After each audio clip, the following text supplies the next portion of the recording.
আসসালামু আলাইকুম। আশা করি সবাই ভালো আছেন। আলহামদুলিল্লাহ আমিও ভালো আছি। তো সবাইকে আমার নতুন একটা ভিডিওতে স্বাগত। আজ মূলত আমি আমার বাইকটাকে ওয়াশ করাতে আসছি। যারা যারা প্রথম থেকে আমার ভিডিও দেখতেছেন তারা সবাই জানেন যে আসলে আমি দেশের বাইরে থাকি। আগামীকাল আমি দেশের বাইরে চলে যাব।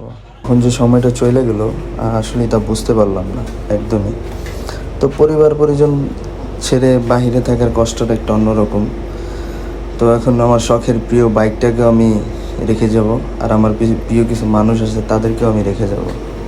আর বাইকটা পরিষ্কার করার কারণ, রেখে যাওয়ার কারণ হচ্ছে যে আসলে আমার বাইরেতে কেউ চালানোর মতন নাই। আর আমি আসলেই চালানো হয়, আর এছাড়া চালানো হয় না।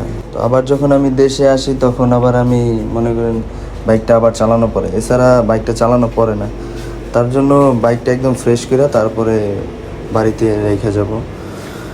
তা আসলে সবাই ভাবে যে অনেকেই ভাবে যে আসলেই বিদেশ গেলে হয়তো বা টাকাই টাকা, কিন্তু এরকম কোনো কিছুই না ভাই।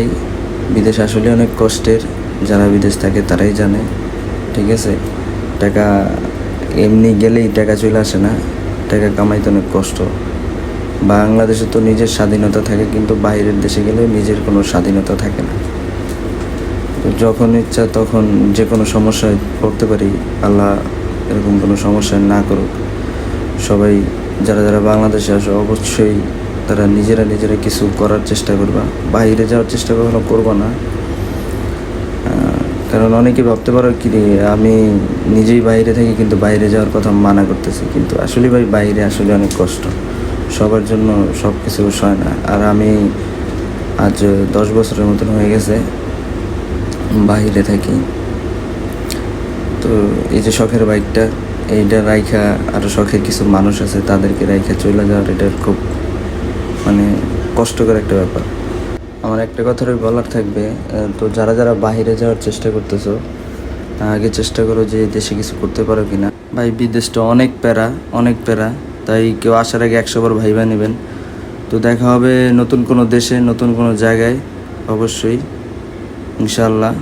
যেখানে থাকি ওইখানে নতুন নতুন জায়গায় আপনাদেরকে ঘুরে দেখাবো, আর ওই দেশের মানুষের বর্তমান পরিস্থিতিটা কি তা দেখাবো। কোন পরিস্থিতি, মানুষের কী অবস্থা। তো সবাই অবশ্যই এইসব ভিডিও দেখার জন্য আমার চ্যানেলটা সাবস্ক্রাইব করবেন, অবশ্যই আমার পাশে থাকবেন। যারা যারা এখন আমার চ্যানেলটা সাবস্ক্রাইব করেন অবশ্যই সাবস্ক্রাইব করবেন। তো আজ এই পর্যন্তই। সবাই ভালো থাকেন, সুস্থ থাকেন। আসসালামু আলাইকুম, আল্লাহ হাফেজ।